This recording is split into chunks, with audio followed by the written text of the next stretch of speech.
퇴근 시간이 조금 지난 늦은 저녁, 김태수 씨는 늘 가던 편의점 앞에서 발걸음을 멈췄습니다.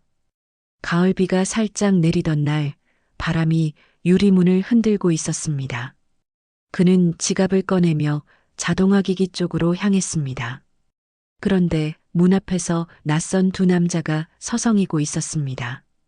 둘 다 검은 모자를 눌러쓰고 마스크를 쓴 채 시선을 피했습니다. 편의점 안은 조용했습니다. 커피 자판기 옆에서 알바생이 계산대를 정리하고 있었고 ATM 기기 주변엔 사람 하나 없었습니다. 태수 씨는 카드를 넣고 잔액을 확인한 뒤 현금을 인출했습니다. 기계음이 삐하고 울리며 지폐가 나왔습니다. 그는 영수증을 챙기고 고개를 들었습니다. 그 순간 유리문 밖에서 두 남자가 갑자기 몸을 돌리더니 비를 맞으며 골목 쪽으로 뛰기 시작했습니다. 뭐야, 왜 갑자기 태수 씨는 어안이 벙벙했습니다. 순간적인 불길함이 그를 붙잡았습니다. 문 밖으로 나와 고개를 돌렸을 때 두 남자는 이미 모퉁이를 돌아 사라지고 있었습니다. 비에 젖은 골목길, 희미한 가로등 불빛 아래 차 한 대가 급하게 출발했습니다. 엔진 소리가 크게 울리고 타이어가 바닥에 물을 튀겼습니다. 태수 씨는 직감적으로 뭔가 잘못됐다고 느꼈습니다. 다시 ATM 앞으로 돌아가 기기를 살펴봤습니다. 기기 아래쪽 구석, 금속 조각 같은 게 살짝 돌출되어 있었습니다. 이게 뭐지? 그는 허리를 숙여 손가락으로 만져봤습니다. 표면이 거칠고 차가웠습니다. 그때 손끝에 이상한 끈적임이 느껴졌습니다. 태수 씨는 재빨리 손을 뗐습니다. 그리고 고개를 들었을 때 유리창 반사 속에서 자신의 얼굴 뒤로 무언가 깜빡이는 붉은 불빛이 보였습니다. ATM기의 하단, 카드 투입구 근처에 아주 작은 빨간 점이 깜빡이고 있었습니다. 그는 즉시 편의점 점원에게 다가가 물었습니다. 여기 CCTV 있어요? 혹시 저기 사람들 아까 들어왔나요? 점원은 놀란 듯 고개를 끄덕이며 답했습니다. 조금 전까지 두 분이 ATM 앞에 서 있었어요. 무슨 일 있으신가요? 태수 씨는 말없이 휴대폰을 꺼내 112에 전화를 걸었습니다. ATM기 밑에 이상한 장치가 붙어 있습니다. 누가 설치한 것 같아요. 비가 여전히 내리고 있었습니다. 편의점 앞엔 경찰차 두 대가 도착했고 파란 경광등 불빛이 젖은 도로 위에서 번쩍였습니다. 김태수 씨는 우산도 없이 그 앞에 서 있었습니다. 그의 어깨와 머리엔 빗방울이 고여 있었지만 그 눈빛엔 피로 대신 긴장이 서려 있었습니다. 신고자분, 여기 맞으시죠? 형사 한 명이 다가오며 신분증을 내보였습니다. 네, 제가 ATM 밑에서 이상한 걸 발견했습니다. 태수 씨는 ATM기로 형사를 안내했습니다. 형사는 장갑을 낀 손으로 기기 하단을 조심스레 살폈습니다. 이거 카드 정보 복제 장치 같네요. 스키머라고 합니다. 조심스럽게 떼어낸 장치는 손바닥만 한 크기의 금속판이었습니다. 형사는 다른 경찰관에게 장비를 건네며 현장을 통제했습니다. 편의점 안엔 긴장감이 돌았고 직원은 두 손을 모으고 뒤로 물러섰습니다. 혹시 이걸 설치한 사람을 보셨습니까? 형사가 묻자 태수 씨는 잠시 생각한 뒤 답했습니다. 두 남자가 문 앞에 서 있었어요. 마스크를 썼고 한 명은 휴대폰을 들고 있었습니다. 형사는 고개를 끄덕이며 무전기를 들었습니다. CCTV 확보해 주변 골목도 확인해. 조금 뒤 순찰팀이 편의점 뒤편 골목을 수색하다가 큰 소리를 질렀습니다. 여기 사람 있습니다. 경찰관들이 우르르 몰려갔고 젊은 남성 한 명이 골목 모퉁이에서 붙잡혔습니다. 그는 젖은 후드티를 입고 숨을 거칠게 몰아쉬고 있었습니다. 손에는 아직 USB 메모리 하나가 쥐어져 있었습니다. 형사의 표정은 어딘가 굳어 있었습니다. 그는 노트북을 꺼내 현장에서 발견된 장치를 연결하더니 잠시 후 낮게 중얼거렸습니다. 이거 일반 복제 장치가 아니네요. 암호화 키가 2개나 걸려 있어요. 그 말에 현장 공기가 미묘하게 바뀌었습니다. 체포된 남자는 경찰차 안에서 고개를 숙이고 있었습니다. 형사가 누가 시킨 거냐고 묻자 그는 아무 대답도 하지 않았습니다. 다만 손목에 문신처럼 새겨진 숫자 47이 눈에 띄었습니다. 형사는 그걸 메모하며 중얼거렸습니다. 조직 번호 같군. 형사 박형민은 태수 씨를 바라보며 진지하게 말했습니다. 이건 단순한 범죄가 아닐 수도 있습니다. 혹시 연락 오면 바로 저한테 전화 주세요. 명함을 건네받은 태수 씨는 고개를 끄덕였습니다. 편의점 불빛이 그 명함 위에 비쳤고 그는 어딘가 모르게 차가워진 밤 공기를 느꼈습니다. 며칠 뒤 김태수 씨는 출근길에 경찰로부터 전화를 받았습니다. 형사 박형민이었습니다. 태수 씨, 지난번 체포된 피의자 휴대폰에서 이상한 통화 기록이 나왔습니다. 혹시 오세진 씨 아시나요? 태수 씨는 순간 숨이 멎는 듯 했습니다. 세진이요? 고등학교 친구인데요. 왜요? 통화는 짧게 끝났지만 머릿속은 복잡했습니다. 세진은 대학 졸업 후 IT 업계로 들어가 현재는 시중은행 보안팀에서 일하고 있었습니다.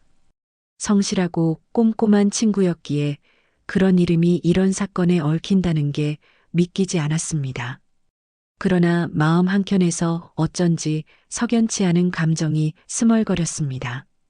퇴근 무렵 태수 씨는 조심스레 세진에게 전화를 걸었습니다. 오랜만이다. 세진아, 혹시 경찰에서 연락받았어? 한참의 침묵 후 들려온 그의 목소리는 떨려 있었습니다. 받았어. 그냥 단순 확인이래. 말끝이 짧고 어색했습니다. 예전 같으면 장난이라도 섞었을 텐데 오늘의 세진은 전혀 달랐습니다. 다음 날 그는 점심시간을 이용해 세진의 회사 근처로 향했습니다. 은행 본사 건물은 유리로 둘러싸인 20층짜리 빌딩이었습니다. 그는 로비에서 잠시 서성이다가 보안 게이트 너머로 지나가는 세진을 보았습니다. 세진은 예전보다 수척해 보였고 표정엔 긴장감이 가득했습니다. 두 사람의 시선이 잠시 마주쳤지만 세진은 곧 고개를 돌려 엘리베이터로 사라졌습니다.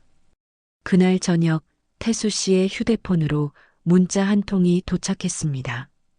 다시는 나한테 연락하지 마. 너까지 위험해질 수 있어. 그 짧은 문장은 명백한 두려움의 신호였습니다. 태수 씨는 즉시 형사에게 전화를 걸었지만 박형민은 아직 확실한 증거가 없어 움직이기 어렵다며 신중한 태도를 보였습니다. 그날 밤 그는 집으로 돌아와 불 꺼진 거실에 앉았습니다. 휴대폰 화면 속 세진의 문자를 다시 읽었습니다. 너까지 위험해질 수 있어.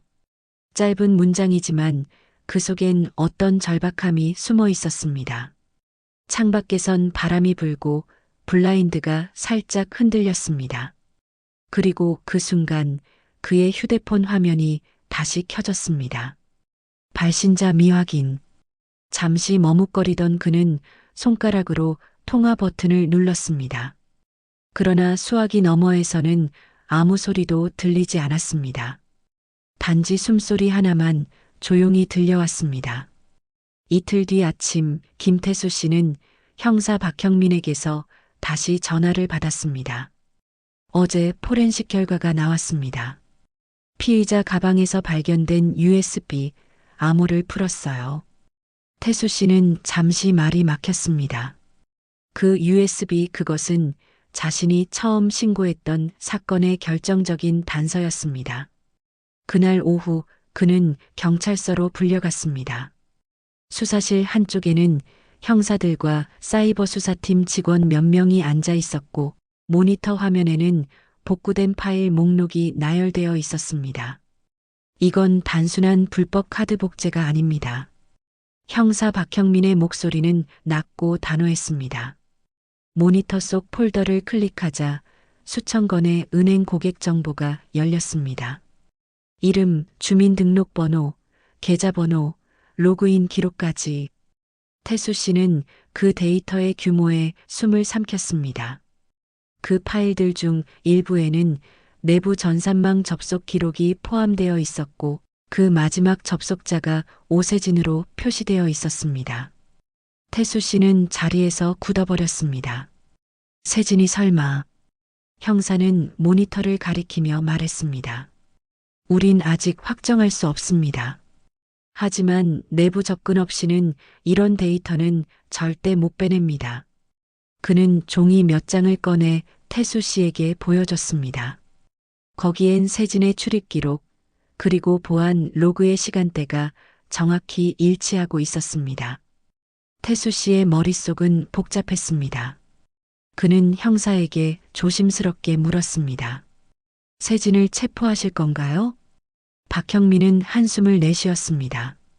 문제는 그가 사라졌다는 겁니다. 어제 출근하지 않았고 휴대폰도 꺼져 있어요.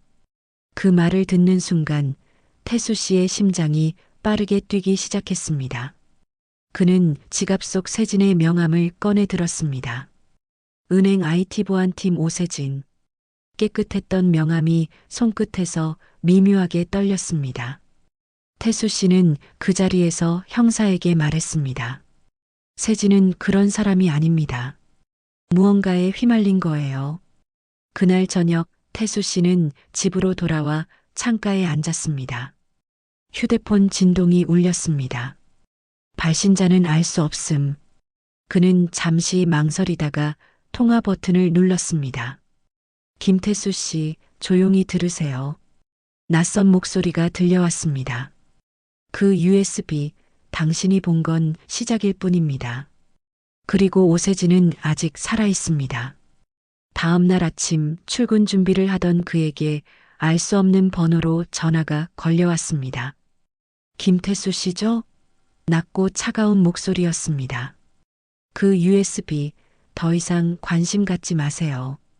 있는 게 좋을 겁니다. 순간 목덜미를 타고 식은땀이 흘렀습니다. 그가 당신 누구야? 라고 외치는 순간 통화는 끊겼습니다. 그날 하루 종일 불안감이 그를 따라다녔습니다.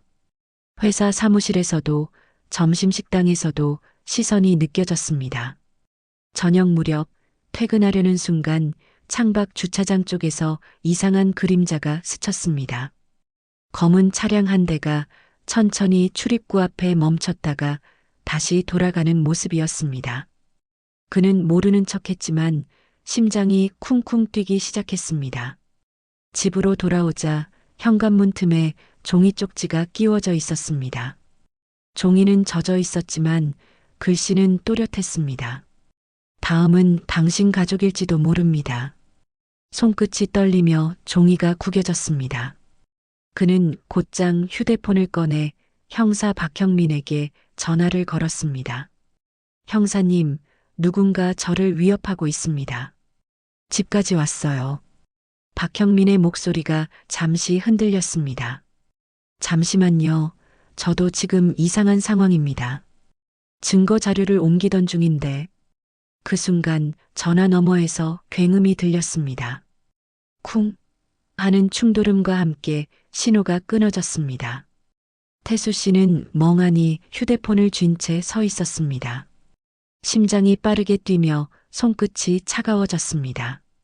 창밖을 내다보니 골목에 세워진 검은 차가 다시 보였습니다. 이번엔 누군가 차에서 내려 그를 바라보고 있었습니다. 빛이 꺼진 거실 안 태수 씨는 숨을 죽이고 커튼 뒤로 몸을 숨겼습니다. 밖의 그림자는 잠시 움직이다가 사라졌습니다. 그는 의자에 앉아 깊은 숨을 내쉬었습니다. 머릿속엔 하나의 생각만 맴돌았습니다. 이건 단순한 사건이 아니야. 세진이 말한 위험이 바로 이거였군. 태수 씨는 떨리는 손으로 서랍을 열고 세진의 명함과 USB 사본을 꺼냈습니다. 그리고 속삭이듯 중얼거렸습니다. 이제 나도 끝까지 가야겠어. 다음 날 아침 김태수 씨는 눈을 뜨자마자 휴대폰을 확인했습니다. 밤새 걸려온 부재중 전화가 3통, 모두 기자 정미라에게서였습니다. 그는 곧바로 전화를 걸었습니다. 김태수 씨, 큰일이에요. 경찰 박 형사님, 어젯밤 교통사고를 당하셨어요. 그의 손에서 휴대폰이 미끄러져 떨어졌습니다. 상태가 어때요? 의식이 없어요. 차량 브레이크 라인이 절단돼 있었다네요. 미라 기자의 목소리는 떨렸습니다. 태수 씨는 벽을 짚고 서 있었습니다. 이건 단순 사고가 아니에요. 누군가 입을 막고 있어요. 그날 오후 그는 미라 기자를 비밀리에 만났습니다. 서울 변두리의 작은 카페, 창가 자리에 앉은 그녀는 긴 머리를 묶은 채 노트북 화면을 태수 씨에게 보여주었습니다. 이게 그 USB에서 복구된 일부예요. 은행 내부망과 조직 서버 간의 거래 흔적이에요. 화면에는 익숙한 이름 하나가 눈에 띄었습니다. 오세진. 태수 씨는 숨을 삼켰습니다. 미라 기자가 조용히 덧붙였습니다. 그분 지금 연락 안 되죠? 네. 며칠째 전화도 꺼져 있어요. 그 순간 카페 문이 열리며 바람이 세차게 들어왔습니다. 문가 쪽에 누군가 서 있었습니다. 비에 젖은 코트를 입은 남자, 그는 고개를 숙인 채 조심스럽게 다가왔습니다. 세진이? 태수 씨의 목소리가 떨렸습니다. 세진은 몰골이 초췌했습니다. 얼굴에 멍 자국이 있었고 손에는 피가 묻은 듯 했습니다. 그는 의자에 털썩 앉으며 낮게 속삭였습니다. 그 USB 완본이 따로 있어. 그걸 찾으면 모두 끝낼 수 있어. 그는 주머니에서 낡은 USB 하나를 꺼내 태수 씨에게 건넸습니다. 이걸 언론에 넘겨. 나 대신.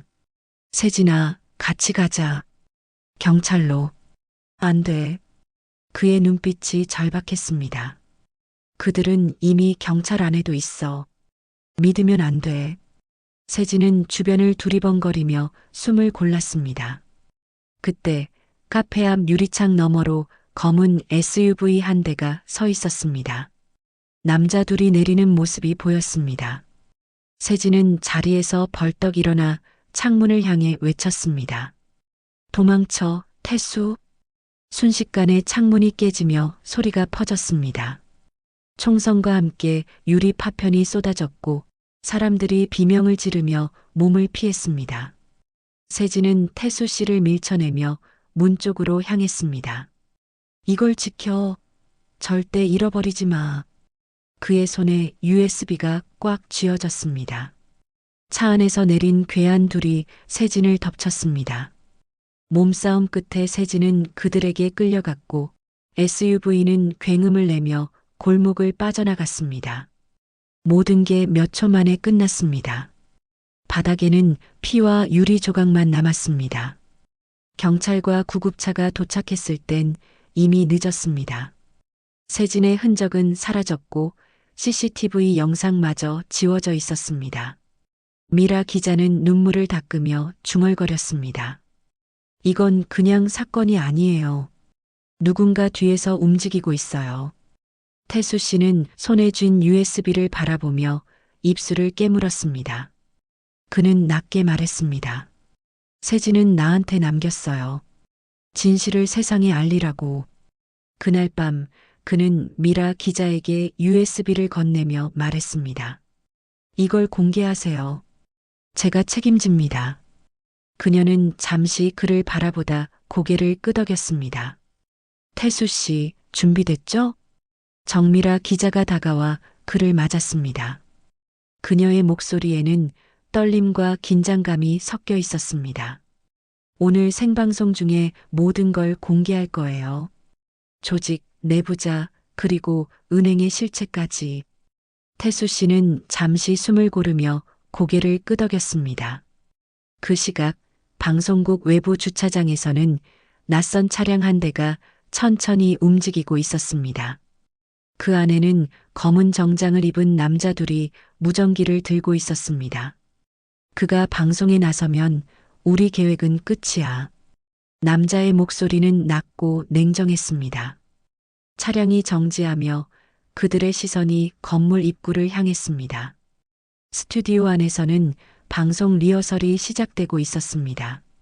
PD의 카운트 소리, 스태프들의 긴장된 표정, 그리고 스크린에는 금융 내부 고발, 오늘 밤 진실 공개라는 자막이 떠 있었습니다.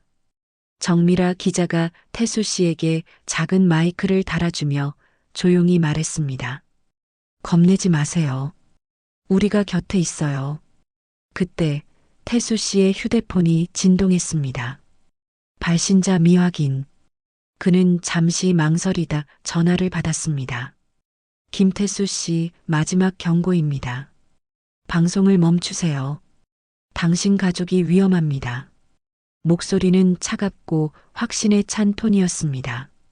그는 아무 대답도 하지 않은 채 천천히 전화를 끊었습니다.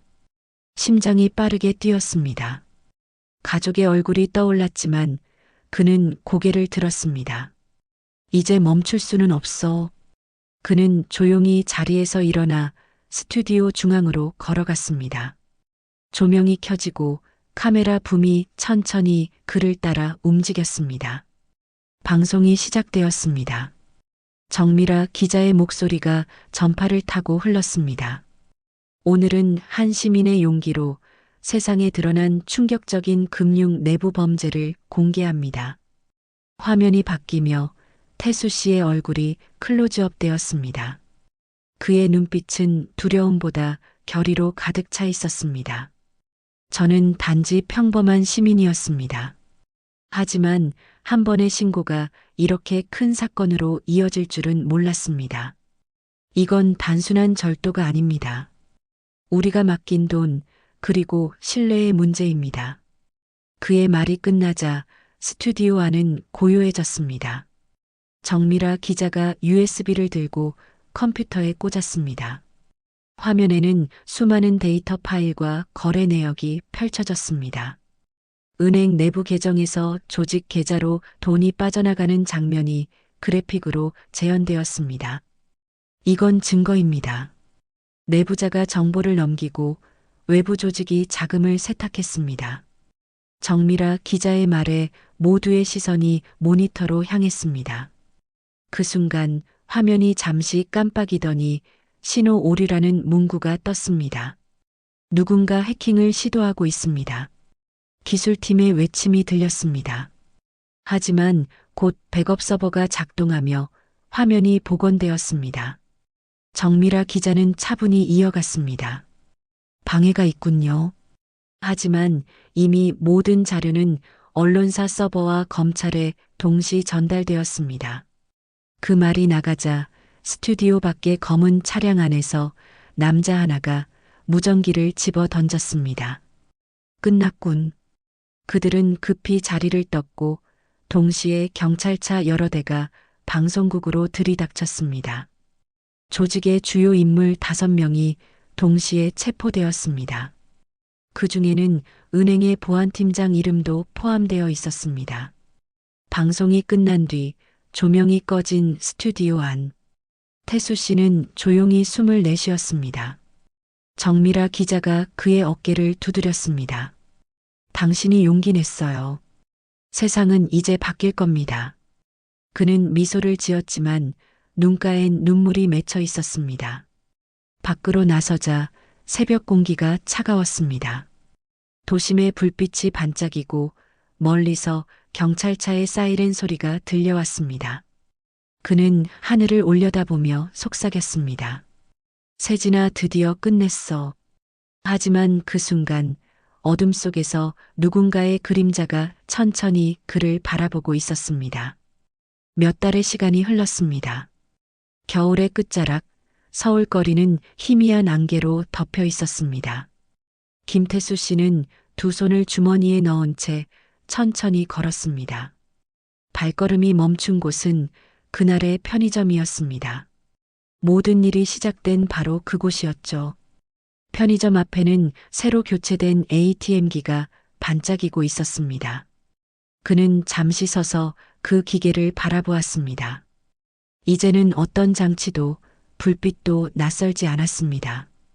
유리문 위에는 금융보안 강화 점검 완료라는 스티커가 붙어 있었습니다. 그 문구를 본 순간 태수 씨는 조용히 미소를 지었습니다. 그의 머릿속에는 여전히 그날의 장면들이 선명했습니다. 비 내리던 밤, 두 남자가 뛰어가던 모습, 그리고 세진이 피투성이 손으로 건네던 USB. 그의 목소리가 아직도 귀에 남아 있었습니다. 이걸 지켜. 진실은 언젠가 드러나니까. 그는 주머니에서 작은 상자를 꺼냈습니다. USB였습니다.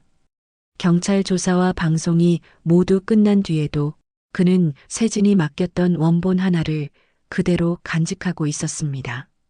그것은 이제 그의 마음속 약속이 되어 있었습니다. 그 순간 휴대폰이 울렸습니다. 화면에는 뉴스 속보가 떴습니다. 금융보안법 개정안 통과 내부자 처벌 강화, 신고자 보호 법안 포함. 그는 천천히 화면을 스크롤했습니다. 하단에는 이런 문장이 있었습니다. 공로자 시민 김태수 씨, 표창 예정. 태수 씨는 휴대폰을 꺼내 들고 잠시 하늘을 올려다봤습니다. 눈발이 조금씩 흩날리며 그의 어깨에 내려앉았습니다. 그는 미소 지으며 중얼거렸습니다. 이제 정말 끝났구나. 그 말은 마치 세진에게 들려주는 듯 했습니다. 그가 ATM 앞을 스쳐 지나가려는 순간 기기 화면이 잠시 깜빡이며 이상한 문구가 떴습니다. 시스템 점검 중입니다. 태수 씨는 발걸음을 멈추고 그 화면을 바라봤습니다. 그리고 아주 희미하게 화면 구석에 떠오르는 한 줄의 문장. 너는 약속을 지켰다. 이제 내가 지킬 차례야. 그의 눈이 커졌습니다. 그러나 곧 화면은 정상으로 돌아왔습니다. 그는 잠시 멍하니 서 있다가 미소를 지었습니다. 그래, 내가 보고 있구나, 세진아. 멀리서 새벽의 햇살이 천천히 번지고 있었습니다. 그는 커피를 마저 들이켜고 천천히 걸음을 옮겼습니다. 도시의 소음 속에서도 이상하게 마음은 고요했습니다. 진실은 세상에 드러났고 사람들은 다시 믿음을 이야기하기 시작했습니다. 용기는 때로 세상을 바꾼다.